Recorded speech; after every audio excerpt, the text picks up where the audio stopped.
payable for the record, everyone who they are. Amanda? Amanda Moser, Deputy Clerk Elections. Bertie Hall, Assembly. Bill Starr, Assembly. Adam Trombley, Assembly. Well, I appreciate you guys showing up, considering we're going to have a pretty long meeting tomorrow night.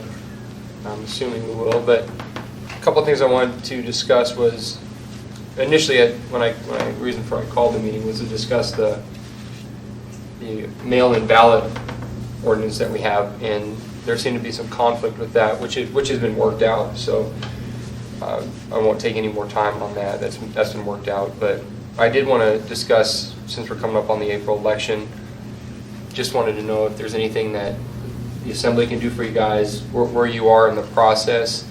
Want to avoid everything that happened last year. Want everything to go smoothly and help restore the public trust in our ability to run an effective election. So I just want to get on the record, make sure, see if there's anything, what you guys are doing, what you have done, and your plan of attack forward. So go for it. Okay. First and foremost, I'd like to introduce Pat Oldenburg. She has joined our office. She is coming from the State of Alaska Division of Elections. She works with them as their recruiter every 2 years during their election cycle. Bringing Pat Oldenburg on board brings on continuity with the state process, which is one of our #1 goals moving forward. We recognize that the Division of Elections in our office serves the same voters. We serve the same public, we have the majority of the same election workers, so the more that we can have continuity with our process and their process, the better our process will be, and it'll just across the board be easier for the public and the workers. So Pat Oldenburg is fantastic, and we are so thankful to have her. And the other great thing about Pat is the familiarity with the election workers. She just worked the primary and general election for the state, hired 1,000 workers for the state Division II elections, working just the Anchorage region. We're going to hire about 600 workers, but she knows the chair people, she knows the workers, she knows the polling places, and so it really is a benefit for us to have her on board. So we're thankful that she's here. Can I interrupt for a second? Yeah, absolutely. One of the strategies that we had last cycle was to sort of hire through a personnel staffing company or an outsourced group. Are we going to direct payroll this one? So what we did last year in 2012 is similar to what we're doing this year. We use ESS as a payroll. So last year we hired out of our office, but ESS handled the payroll aspect of it. And so this year we're hiring out of our office, and we're the main contact with the election workers, but ESS will handle the payroll aspect of the election. Will that ESS have any of the training responsibilities, or anything that the poll worker themselves is going to be unclear on chain of command?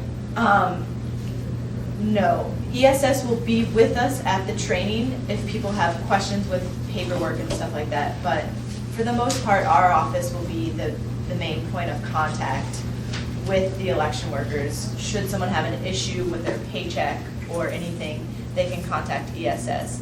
One thing that will be different this year with ESS, because they've retained the information on our workers, they won't need to refill out paperwork if they've already filled it out, which is a huge advantage to our workers. It's this big step that's almost always sort of a big headache every year of getting everyone to fill out these same paperwork.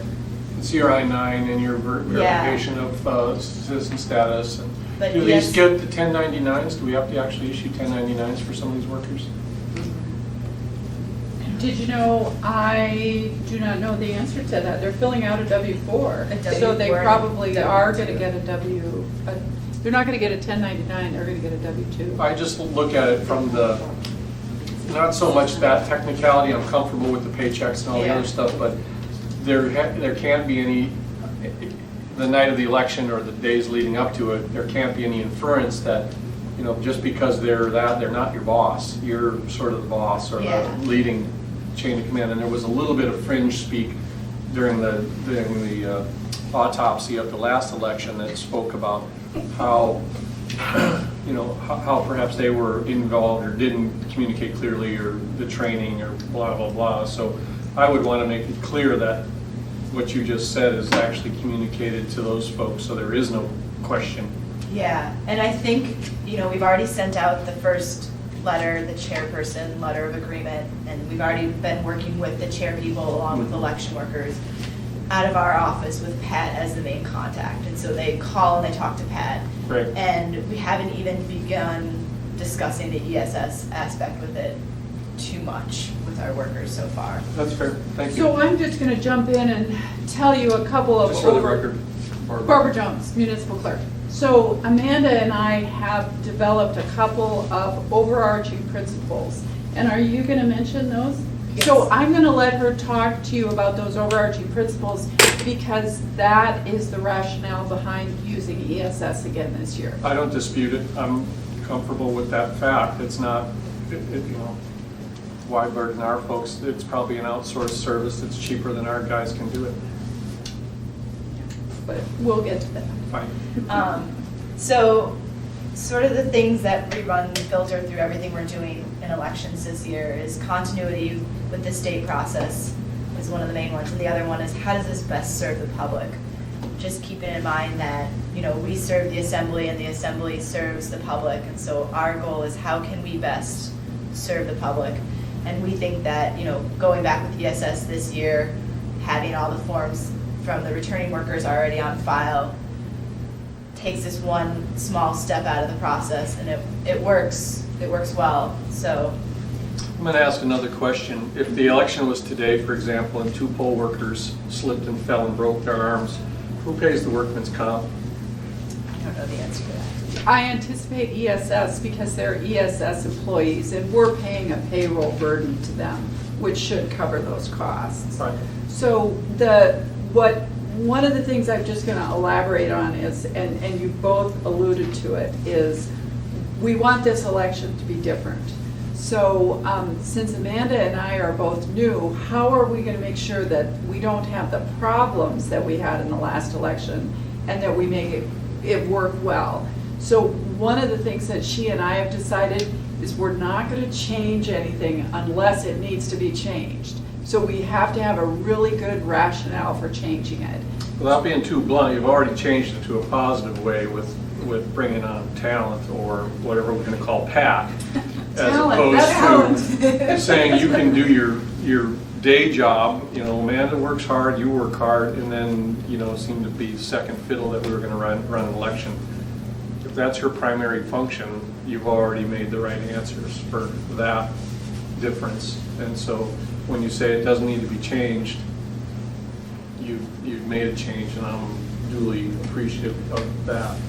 So one of the things that we looked at ESS, and I will tell you, we're not positive about the cost, but there is an issue that we have to pay overtime with ESS. We don't have to pay overtime if they're municipal employees.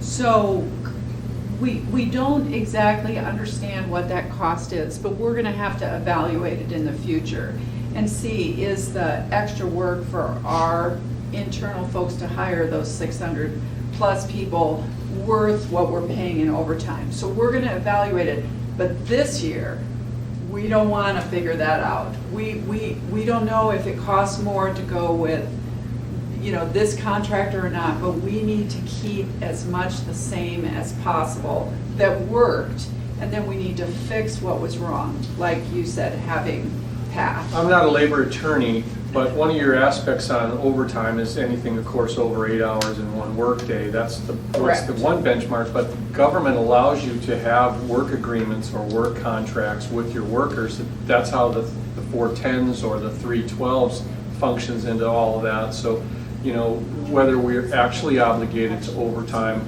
you know, I don't want you to say you've determined already we are, because I would suspect that there's a way to bring those folks under work contract that would be accepted by the state.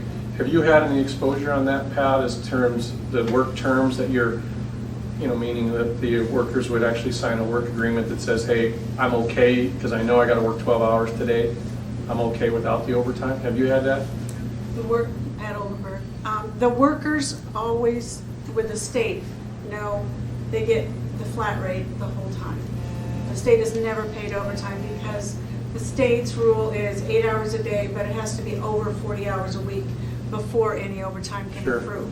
So if, no one's ever gotten over 40 hours that we know of, so it's never been an issue for us because we stick by the over 40 hours a week. And so the precedent, again, that you're going to go ahead and agree to overtime is coming from where, what, Barbara, just the Well, fact you don't want to because- rock the boat? No, because they're not municipal employees, they're ESS employees, and they're a private employer who's obligated to pay overtime over 8 hours a day. Mhm. So they don't get the benny that government does with overtime over 40. We have explored a different issue, which was a flat rate. So we'll pay you a flat rate if you work a full day, and we'll pay you a flat rate if you work like a full day and a half, which most of them work, about 16 hours. So we've got that figured out, but again, we decided not this year. And Employee Relations has looked at that, ESS has looked at it, and we will probably be looking at that again. Good answer, I guess. What about the background checks, on the burden of the background checks? Is ESS doing that, or are we doing that?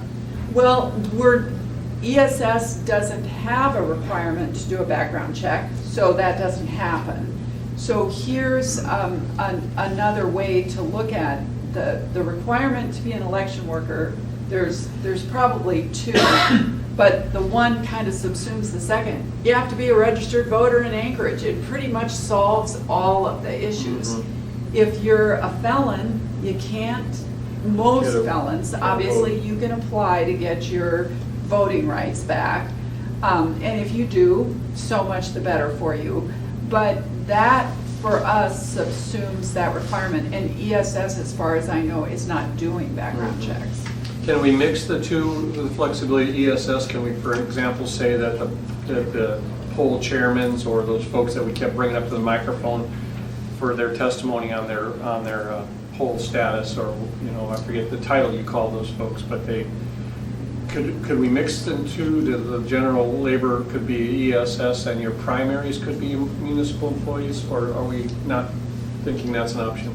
We have thought that's an option, and what we're going to do, the election commission, who were the people that submitted the report and recommendation to certify. Yeah. And we'll also we are gonna probably have more, and we anticipate probably about 30 people that will be municipal employees. For this election? Yes. So anyone who is working out of City Hall, so our by-mail board, our AccuVote testing board, our data entry board, will be hired by the municipality.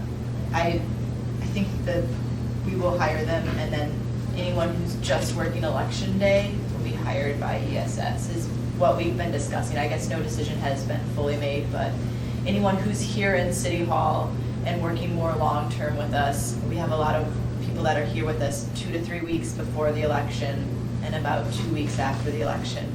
We'll hire those as municipal employees. Have you had conversations with that core group of people already, Amanda?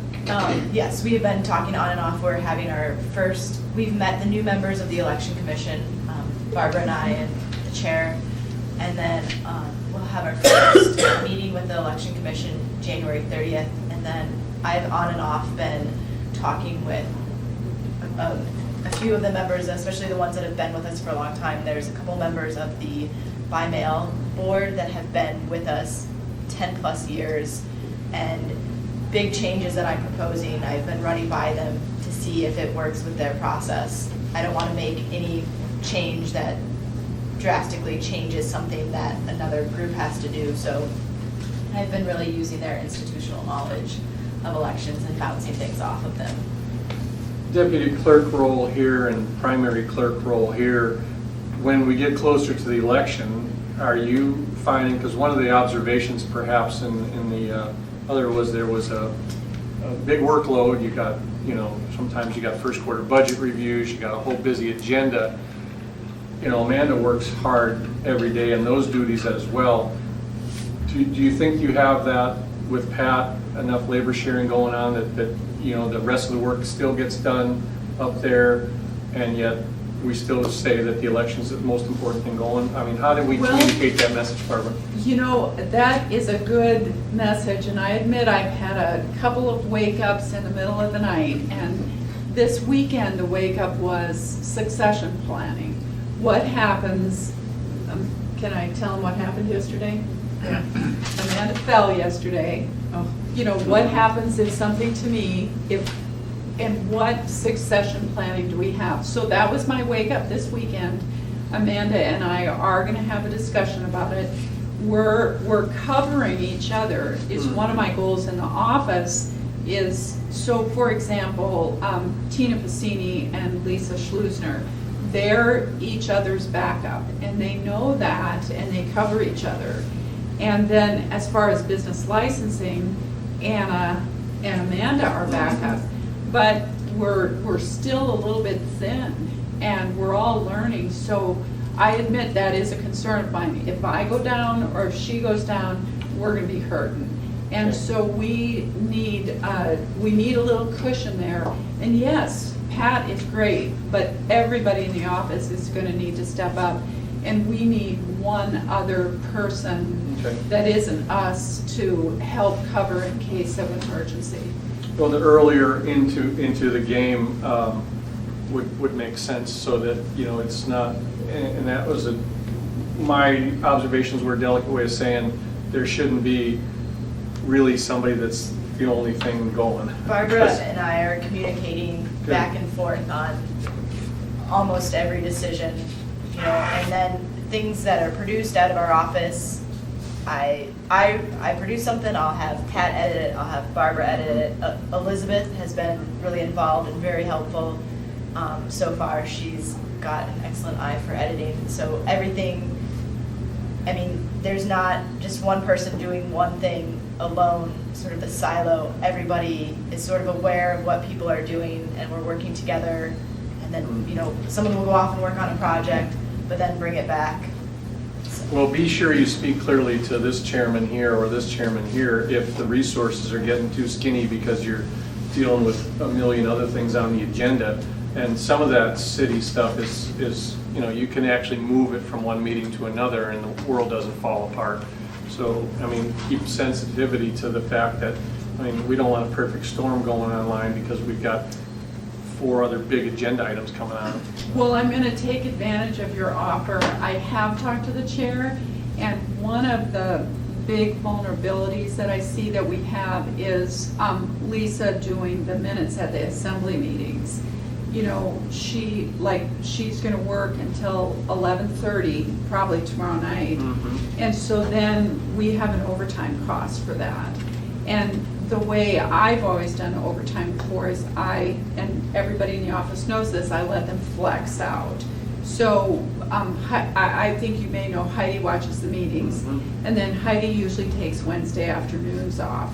And she's really good. She takes a break when you take a break. She quits when she doesn't need to pay attention to your stuff. So Heidi isn't there as much as Lisa. She doesn't have as many hours.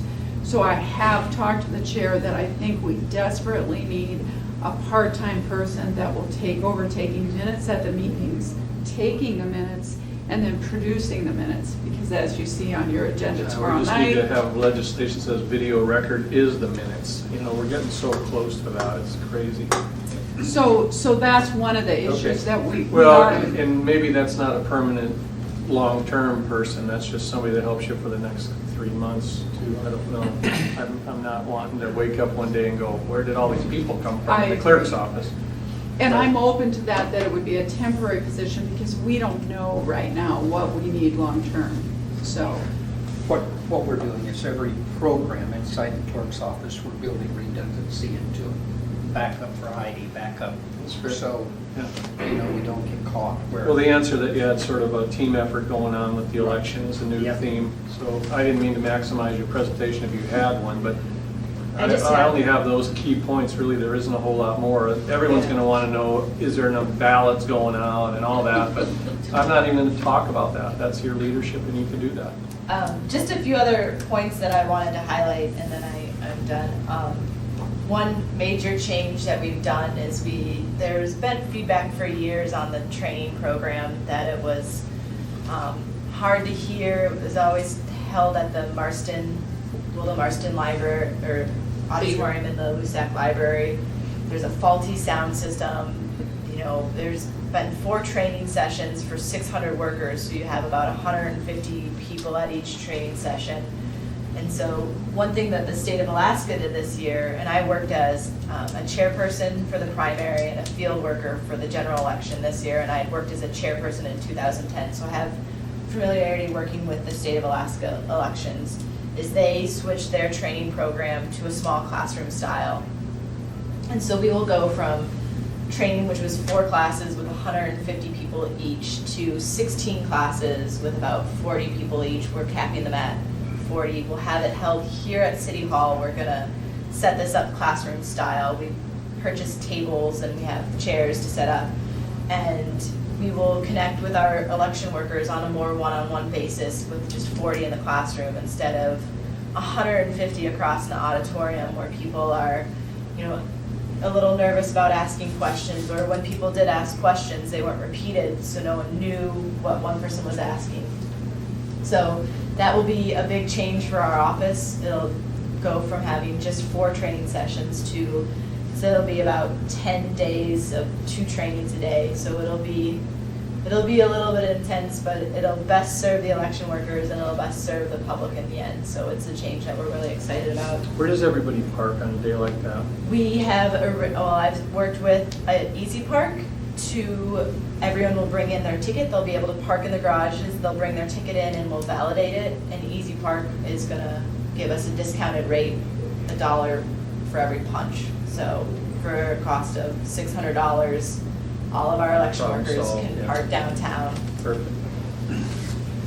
Like jury duty. Short team. I'm trying to It's all- answer, it's all I'm trying to leadership. ask something that they can't answer, like, oh, we forgot about that. Go ahead. Throw it Is some Lisa more. Schuessler from Eagle River? Elizabeth is here. Oh, I knew that. I wanted Marvin to say, I don't know, but I'll get back to you. No, she's South Yeah, Anchorage. that's what I thought. I have just a couple questions. There was some debate last year about the validity of the AccuVote machines. Has that concern been squashed? See the smirk? Oh, we've addressed it, so We've we addressed can it. tell you what we're gonna do. Amanda already mentioned it once, but Are you talking as far as the security seals? The security seals and just the counting process when they scan through. Well, we are going to purchase new security seals. Barbara and I have worked with the Clerks Coalition in the Mat-Su Valley, and they found a security seal that can only be cut by wire cutters. So instead of election workers removing the card at the end of the night and putting it in an envelope, we will have them leave the card in the AccuVote and bring the whole AccuVote with the card in it back to City Hall, and we'll remove the security card here at City Hall and then upload the ballot or the results from there. Well, that will result in a delay on the results being posted. No, for the past 2 years, we've asked the election workers to bring the cards back to City Hall, and we've updated them from the cards here at City Hall. The way that it used to be done before 2010 was you would attempt to upload your results at the polling place using a fax line.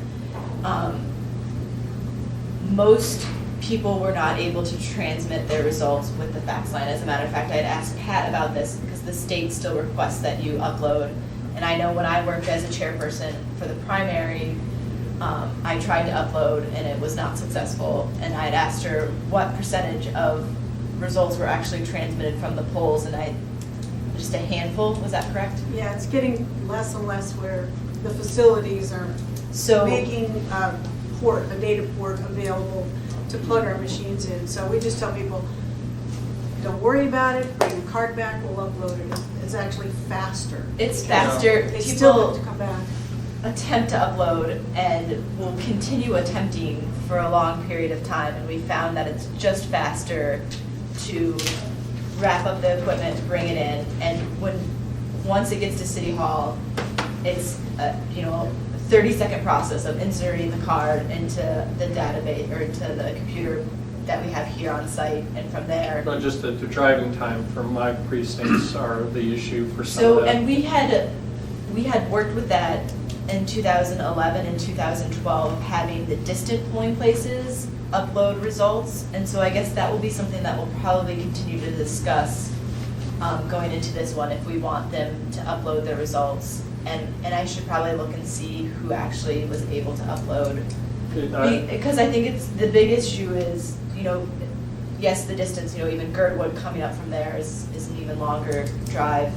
But if they're not even able to upload results. That's fair. I also would say about the ballot storage areas, either send them all to the polling places or cycle them to, you know, to the police station or some other Yeah. polling station out in those polling stations, because if in fact you have that scenario where you run out or there's Yeah. a glitch, then you don't have the transit time from here to City Hall. You've got a mini City Hall or library over there. Yeah, we are going to be sending the bulk to the polling places. We won't be, you know, in 2012, only about 30% to 35% of ballots were at the polling places. And so we will be much closer to a 70% at all the precincts. And then we'll also have the ballots here on site for the absentee in person and the absentee City Hall, along with the other absentee and in-person locations. So. All right, one other question. Have you guys instituted some internal policy, or maybe you're working on it? But one of the concerns I heard last year was that, and it was one of the things that Chairman said, was you guys had gone through past elections and there had been comments made by poll workers on what to improve and what to change. And it was kind of, they were still sealed in a bag and no one had really ever read them. Is there a process that you guys have or policy that you have written internally that says this is how we're going to review and possibly incorporate poll worker feedback? I have reviewed every piece of feedback from 2012 Mhm. more than once. Mhm. And every change, you know, every suggestion that's possible to make that across the board will improve the process is definitely something that we would put into effect. But the number one thing that our office is doing is that we're following code, which is really important. And I think that's maybe an area of breakdown of sometimes we have to do things in election because it's set out that way in code. And I think a lot of suggestions come forward. Mhm. And it's interesting because when I started in the office in 2010, a lot of the feedback from 2009 was about all the ballots going out to the polling place and, you know, having to bring all these ballots back and forth, and that not all these people ever voted. But it's like sometimes we do things for a reason in elections, and it's not good to sort of react to particular feedback. So I think everything is on the table, everything's reviewed, but everything is reviewed also through the code, which is what we find to be the most important aspect. Sure, and I am glad to hear that you are actually following code. Now, that was one of the things after the election, was that there was this big push to, we got to make changes to Title 28, got to make changes. Well, you don't have to make changes if you just follow the code, and that seemed to be the problem in the past. So I'm happy to hear that you are in fact following the code. That really is important. So that's all my questions. I'm just going to come back to Adam's first question. Are you not reinstituting the AccuVote Tech Committee? That is something that we have been discussing, and we need to reconnect with the prior AccuVote the Data Processing Review Board. Right. And it's definitely, they did things in the past that I would like to reinstitute. They would do a sample hand count of random precincts when the ballots were brought back in after the election. So they would choose 3 precincts and check. And so I would like to bring a board in to do that on election night.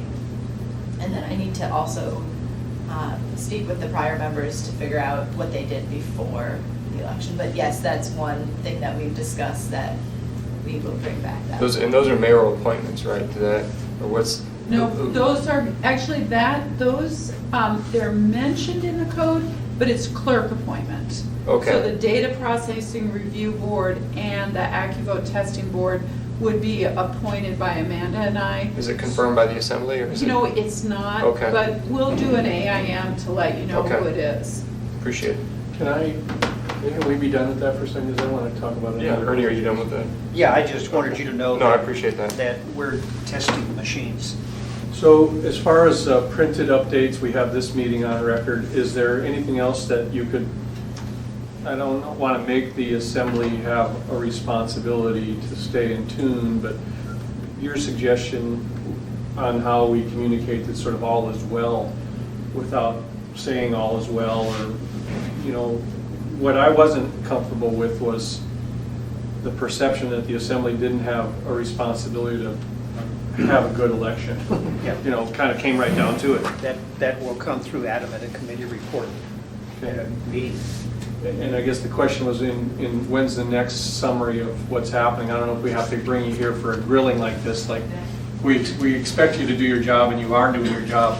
If you can't find the resources to do your job, then I think you need to step forward. But, you know, what I want to say is I want to be informed so that if you need some help from us, we know about it. But if not, then we can still put out a word that, hey, we got our pulse on it and everybody's doing great. So it's a fine line, I guess. Yeah. You know, do I need a monthly meeting? No, neither do you, but No. do we want to have one? I don't Yeah. know. What would happen with that is if they identify that they've got an issue, they would identify it to me, I would give it to Adam for the committee to deal with. Let's just plan on that and maybe That's just fine. check their pulse. Right. You guys look alive, and Yeah. that's good to know. Well, we were talking about it this morning and we decided that stress and anxiety is good. You wake up in the middle of the night and solve some of these Yeah. problems. Yeah, I don't want to bog you guys down with any more meetings. I just thought it'd be good, just for the public process, to say, hey, this is where you're moving, this is what you've done since last year. Don't go anywhere. And that's Don't good talk to about know, something so. Yeah. Would it be necessary, you think, that we generate a resolution to them that no more falling? Yeah, as a matter of fact, what I'm gonna do is I'm gonna put in code that you have to wear bubble wrap from here until April, so. Hey, there's a couple items. Thanks, guys. That's it. I I'm good. have a We're not couple- closing the meeting. I do too, but I wanted to mine first, Okay, if you don't mind. great, no. I don't know the answer to this. There's a couple of things on the agenda that are coming up. Some are submitted by staff, some are submitted by Jennifer Johnston, the mail-in ballot thing, the discussion. The boundary change to the service areas without the majority weighing in. Have you read that one yet? Which is presented by the administration. And if, for example, we want to change the road service area on the upper hillside, everybody votes on that. It's critical to me in that because the change to the service area, meaning everybody votes on that. Eagle River votes to bring them into the service district. So I think what the administration's trying to do is not get the majority of voters to have to, you know, combine service areas or change service area boundaries or whatever that is. And the language that speaks to the service area boundaries is important to me because we have a fire service area boundary that in my growing community out there, the only way I can expand the fire service area boundaries is to have an area-wide vote. And that means in some situations that, and the reason they do it, I've been told, and I believe is true, is that if I want to expand fire service protection in my area, and I only increase the tax base by a couple $1 million, they're only going to contribute $70,000, $130,000 to the process. The rest of Anchorage has to pay for fire service protection. We know it's more costly to run fire protection in Girdwood than it is in Midtown, but you still have to have fire protection services in those communities. What's the mechanism for a work session or what? I'm comfortable with this committee because it is sort of related to elections, to vet the items in front of us, but we're kind of running out of time. There's 3 of them on the ballot. We're trying to go to the voters for stuff. Yeah, we were discussing those this morning. All it takes is for you to request that I schedule a work session. I'm not interested in it from a practical sense, but by the same token, I don't just want to go, you know, legally I can't go and talk to Jennifer, Chris, you, Adam, outside of a public posted meeting. Yeah. So schedule a half-hour work session. We could do that on the Friday the 25th. You start at noon on Friday the 25th, so you've got a 12 and a 1. So if Yeah. you wanted to do it that morning, Well, I'm a little bit stuck now because I don't know the applicability of it, and it's gonna be a legal question, and I don't want it to affect the overall. It's a legal question of, when you're talking about a service area boundaries, did you mean also the fire service area? And that's, I think that question was asked this morning, Ernie, and I think there may be, my understanding, if I'm not speaking out of turn, is that there may be a title change on that ordinance. Yes. I would want it to affect the fire service area. Oh, So my point on that is if it's a submitted item tomorrow night, then I've got, 18 hours to pull something together to, if the title change is going to get changed. I'm happy with it now, but it's being submitted tomorrow, isn't it? For introduction. Yeah, so once it's in the queue, I let him look at the calendar to see, but I can't amend the title if somebody else is already going to amend the title. I'll figure it out. Yeah. The service area concept with the mail-in balloting for that other thing, do you agree that that can be done? did you know what happened and what we've talked to Adam about, and Julia helped draft that, and it's good now, is it's permissive. And that's what we want, is we want you to permit us to do that, But but you we don't don't want to have be to do it. required to do it. I see. And so what's going to happen is, once we get through this cycle, Amanda, Pat, and I are going to have the time to take a breather and take a look at it. And we're going to try it. We think we're going to try it, and then we're going to measure the cost. So I've already asked Amanda to keep track of, when she's working on the ballots on the service areas, I want her to document her time. How much time does it take to differentiate the LRSAs on the ballot? Because then we're gonna weigh that cost against what it costs to mail them out. I read the agenda, but I didn't understand it. I'm still getting it. There's an item on there where we're actually transferring a service lighting district area into the Eagle River Service Lighting Area District. Is that an assembly action item, or is that a voter approved? Do you know what I'm talking about?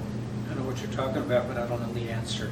So I guess if we're not allowed to change boundaries because we don't have an area-wide vote, the streetlight service district is, it's fairly pragmatic, but even so, it's a cost to the service providers that are doing that. So in this case, it affects mine. I didn't know if we were putting it in front of the voters. I'll ask some more questions about it, but. Yeah, all of these that we're discussing are going before the voters. I That's don't know why about we this need to last get one them- that talks about the service lighting Yeah, I district don't- as well, but they should all just be like Subursa. If you guys just had one road service area district that was represented in mass, Right. it would be fine, so. I think that is exactly the issue, that is you've heard that proposal that Mhm. Jennifer's got. So what's happened is a bunch of people are trying to get their LRSA created, Mhm. because once you have it created, then, You can like combine it. Subursa, Yeah. you get represented. Yeah. So that's why we have I was thinking there were 2 or 3 on the agenda, and we had a discussion in the morning. I'm going to probably have 3 to lay on the table for Okay, yeah, this was Highland, I think it was Hillside or Yep. something that wanted to be in the lighting Right. district, and then the LRSA Yeah, actions as well. And, and the last thing we need is another 7 independent LRSAs out there under contract of their own. So it's going to the ballot in some configuration. I thought Jennifer's going to be at the meeting, so I didn't, but I'm not so sure that should come first. So I might speak out against moving that to the ballot until we're ready to talk about it. Jennifer asked me to include it as on an aim, why this is happening, and that it's not precedent setting. And what the aim's going to say is that the clerk's office got 3, maybe 4 petitions completed on the clerk's petition and initiative application that concerns Title II. It concerns an assembly ordinance or referenda. I And see. then we have the deadline of all the. Affirming it? Right, by February 5th, they have to have 7,000 signatures. Yeah. However, there was some miscommunication, and a bunch of people that wanted LRSAs, they wanted local road improvement districts, they went either to community development or to our office and used our petition, basically your petition, Yeah. instead of the petition authorized under Title 27. And so there's no way they're gonna be able to get these on the ballot Right. under the Title 27 process. So Julia Tucker suggested this, and I think it was a good idea.